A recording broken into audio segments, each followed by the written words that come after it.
અમરેલીના ખાંભાનું ચતુરી ગામ, જેની મુલાકાત વનમંત્રીએ લીધી, જ્યાં 2 દિવસ પહેલા દાદાની આંગળી પકડીને જઈ રહેલા 6 વર્ષના બાળકને સિંહણે ફાડી ખાધો હતો. આજે વનમંત્રી અર્જુન મોઢવાડિયા ચતુરી ગામ પહોંચ્યા. તેમની સાથે ધારાસભ્ય જેવી કાકડિયા અને પૂર્વ ધારાસભ્ય અમરીશ ડેરે વિસ્તારની મુલાકાત લઈને સાંત્વના પાઠવી. વન વિભાગના અધિકારીઓ પણ હાજર રહ્યા. તેમણે સ્થાનિકોની રજૂઆતોને સાંભળી, સિંહોના બદલાયેલા સ્વભાવ અને તેના કારણે ગ્રામજનોમાં ફેલાયેલા ભય મુદ્દે રજૂઆત કરી.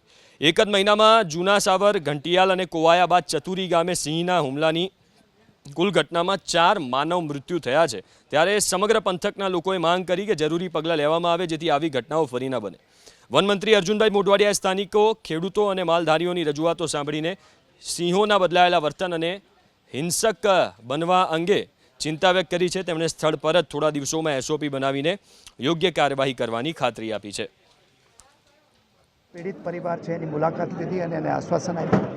આજુબાજુના જે વિસ્તારના લોકો હતા એણે પણ આ બાબતે રજૂઆતો કરી છે અને આ જે અસ્વાભાવિક ઘટના બની છે એ સંદર્ભે અમે અભ્યાસ કરીને અધિકારીઓ સાથે ચર્ચા કરીને એમના લાંબા ગાળાના અને ટૂંકા ગાળાના જે આયોજનો કરીને આ મેન એનિમલ કોન્ફ્લિક્ટ ભવિષ્યમાં ન થાય એ માટે પૂરા પ્રયાસ કરીશું.